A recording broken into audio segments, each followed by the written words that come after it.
Welcome to podcast number 43 for Thanks for Your Service and our last podcast for 2021. Our focus is on historical topics relating to the Australian military. You can find us on Facebook and Twitter. Just search for Thanks for Your Service, and our website is www.thanksforyourservice.net. For today's podcast, we head to France, where we speak to Rebecca Doyle, the director of the Sir John Monash Centre. Rebecca, many thanks for joining us today.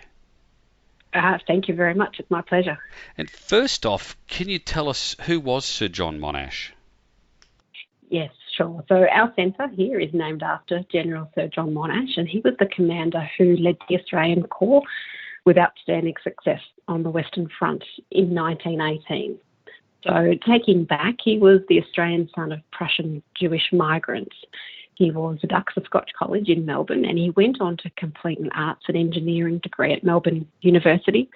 And it was here that he also joined the newly formed University Militia Company. And this really set the course that he would hold throughout his life, balancing his joint passions for soldiering and for engineering.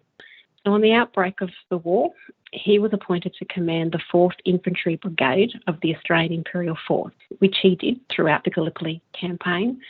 In 1916, Monash was promoted to Major General, and he was appointed to command of the 3rd Australian Division, taking it across to France, where the division first went into action at Mézines and then later the Third Battle of Ypres and Polygon Wood. In May of 1918, Monash was promoted to Lieutenant General, and he was appointed to command the Australian troops, replacing the British General William Birdwood. Now, this is interesting because up until this time, British officers had always commanded the Australian troops. So this was in May 1918, and then on the 4th of July 1918, just a couple of months later, he led the Australian Corps to a victorious attack in the Battle of Le Hamel. Now, this was a meticulously planned attack with considerable attention to detail and really clever tactics that he deployed in the lead-up, where this is really where I think General Monash secured his reputation as an incredible tactician and leader. So for this attack, in the days prior, Monash ensured that each night the German lines were bombarded with gas and smoke shells to condition them to associating gas with smoke and thus to need each time to don their gas masks. So when the day of the attack came, only smoke shells would be fired, and these served as a smoke screen for the advancing troops, but also as a trigger for the Germans to believe there was also gas coming. So they put on their gas masks, and that would have also had that additional benefit of impairing their vision, their breathing, and their communication together. So this famous attack at Le Hamel was planned down to the detail, in that all objectives would be taken in 90 minutes. And as our history books will tell us, all these objectives were taken in 93 minutes. So John Monash believed that the most effective warfare involved many different types of weaponry and defences working together, and he was able to lend his innovation to lead this first combined ground, tank and air combat. His belief in the importance of combining all of the arms of battle in a coordinated way and his clear understanding of the tactics that had evolved throughout the war made him an effective general. In 1918, he's quoted as saying, "A perfected modern battle plan is like nothing so much as a score for a musical composition, where the various arms and units are the instruments, and the tasks they perform are their respective musical phrases. Each individual unit must make its entry precisely at the proper moment and play its phrase in the general harmony." So his success in the famous victory at Le Hamel became a template for military operations that followed. And John Monash continued using his careful planning and clever strategising, inspiring the success in his troops. On August the 8th in 1918, the 5 Australian divisions under his command formed the spearhead of a massive Allied offensive against the Germans at Amiens. Breaking through the German defences here really was the beginning to the end of the war. So it saw his meticulous planning and his command in both offensive and defensive battles that saw him knighted in August of 1918, so just 4 days after the 8th of August advance. And he was knighted on the battlefield by King George V, and it was the first time in 200 years that a British monarch had knighted a military commander on the battlefield. So this was his experience during the war, and following he continued his commitment to the war and his commitment to the welfare of the troops, and he was involved in the repatriation of Australian personnel, overseeing the demobilisation of 160,000 men in 8 months. So I think from this, it really is the values and the leadership qualities that Sir John Monash embodied that saw him hailed as one of Australia's greatest military commanders. And his legacy continues certainly from a Melbourne perspective in terms of the Shrine of Remembrance. Yes, that's right. And his name's sort of synonymous with quite a few things in Melbourne, isn't it?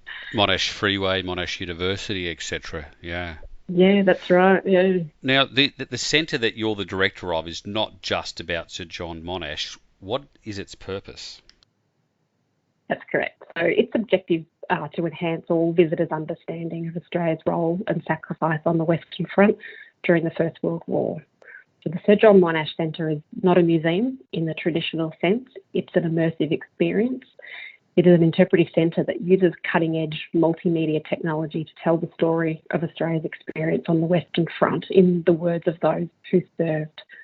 So its predominant feature is the use of these multimedia displays that portray the very difficult and personal experience of war for individuals, so the sounds, the sights and the emotions that it engenders.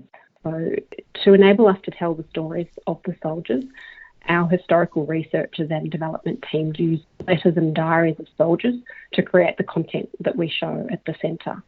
The centre itself also has an extensive collection of original film footage and it's able to bring these stories to life by interweaving the words, the film footage and the images with dramatic recreations, taking the visitor on a journey and really sharing the emotions of the experiences of the soldiers. The centre also has an active educational program, so we have structured visits and lots of hands-on activities for school groups. So younger visitors can come along and discover the adventures of an Australian soldier, Private Valentine Rochefort, through hands-on activities with objects like a uniform that he would have been familiar with. And older students can come along and have the opportunity to analyse the objects and archives to identify an Australian soldier. And the centre's not that old. Can you tell us a little about the history of the centre? Yeah, so the concept for the centre was announced just in 2014 by the then Prime Minister, the Honourable Tony Abbott.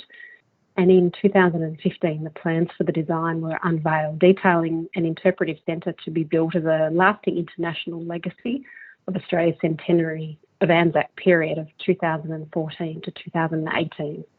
So the focus was to create a powerful visitor experience that combined the technology and the digital aspects with commemoration and emotion, complementing its surrounds and maintaining the historical integrity of the location in which it sits. But it's really designed to enhance a visitor's understanding, like I said, of Australia's role as a sacrifice on the Western Front battlefields and also as a reference point to visitors in the area, offering an introduction to the Australian Remembrance Trail. So following a construction period of just over 2 years, the centre was proudly opened on the eve of Anzac Day 2018 by the then Prime Ministers of Australia and France, the Honourable Malcolm Turnbull and Edouard Philippe. The interpretive approach is designed to be self-guiding, so it really gives visitors a personal, historical and emotional context. And delivered in 3 languages via a mobile app in French, English and German. Where's the centre located and how do people get there? Sure. The Sir John Monash Centre itself is near the village of Villebretonneau, which is just over 140 kilometres north of Paris. So what we do like to talk about the location itself, and it's quite significant. So it's built on the land where so many fought and fell. For those that are familiar with the region, they'll know the Australian National Memorial. So the Sir John Monash Centre is nestled in behind this memorial, and this is a memorial to the missing with almost 11,000 names of Australian soldiers forever etched in stone with no known grave. The memorial is built at the Villebretonneau Military Cemetery, which is the final resting place for over 2,100 soldiers of the Commonwealth. So the village of Villebretonneau was the site of a highly successful battle involving Australian troops, which took place from the 24th to the 26th of April in 1918, with the town being successfully recaptured at the end of the German spring offensive. So as you'll see by the date, that was 3 years to the day after the Anzac landing in Gallipoli. Sir John Monash himself, actually, he was later to comment that Villebretonneau marked the crisis of the war. He said it gave the Allies breathing space, it enabled the Americans to arrive, and it paved the way for the August offensive.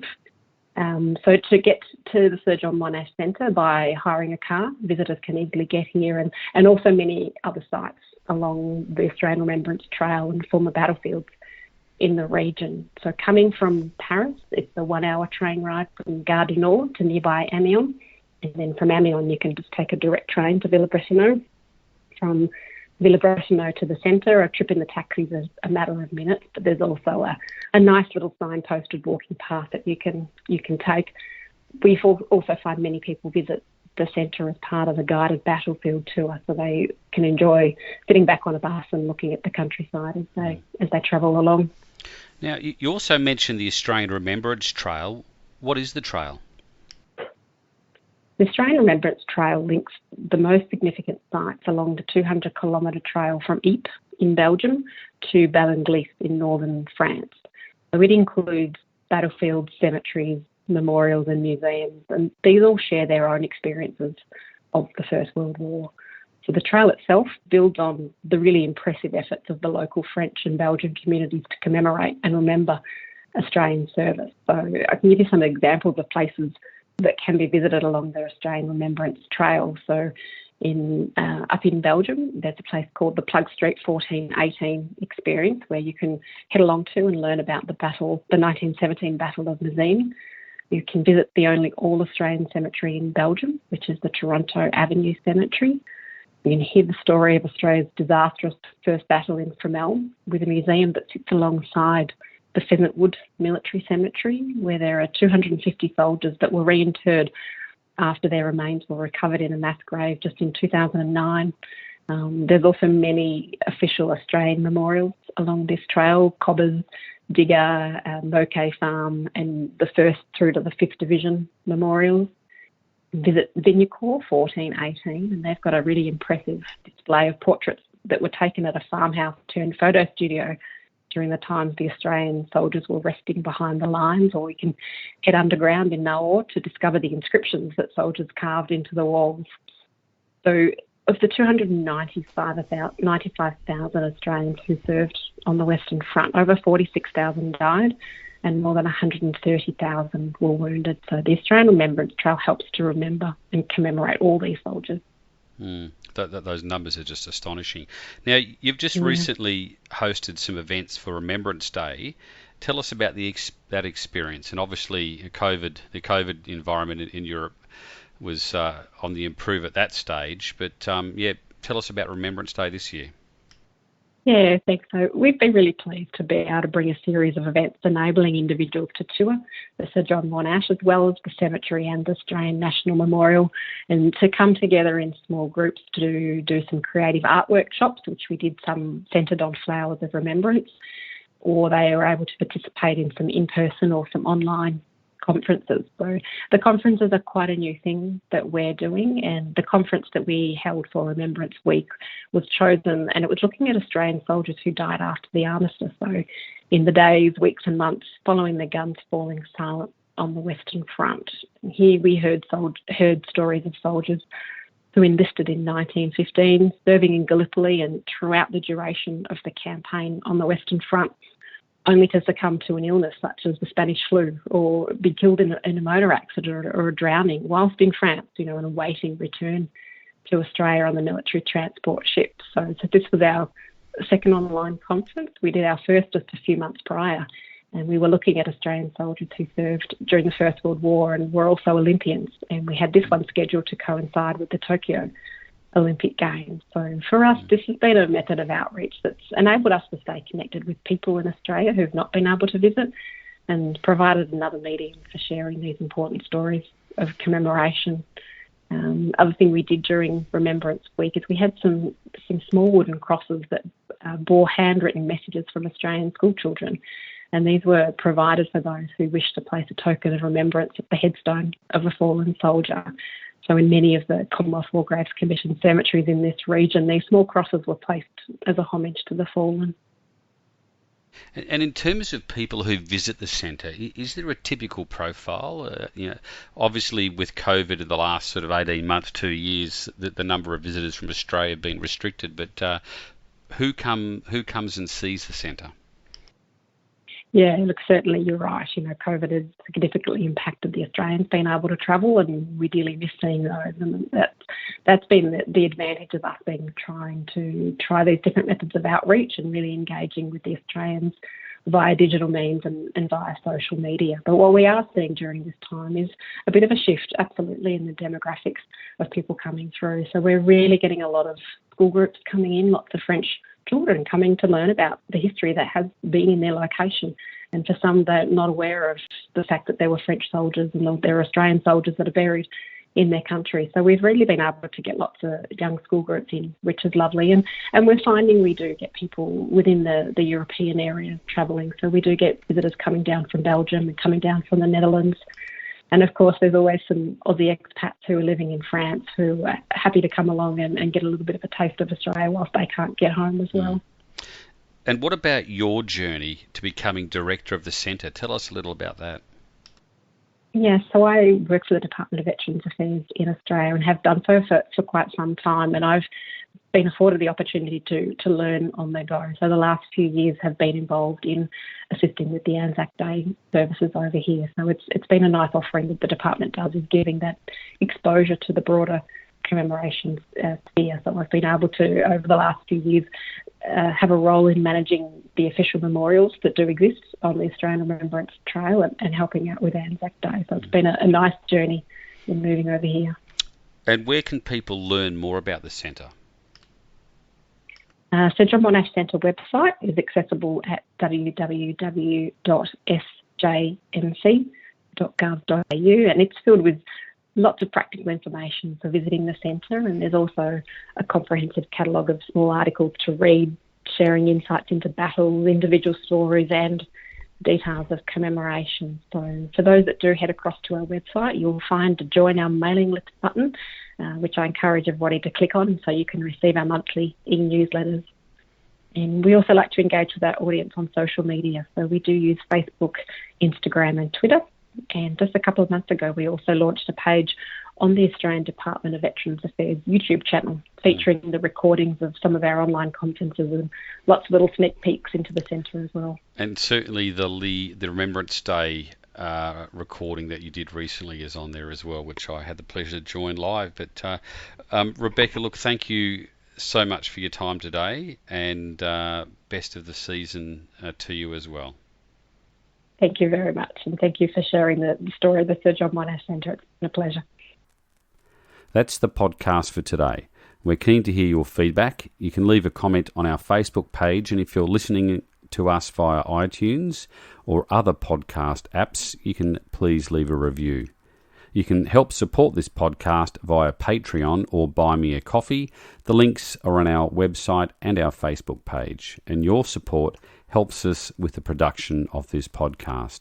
Season's greeting to all our listeners, and as always, thanks for listening.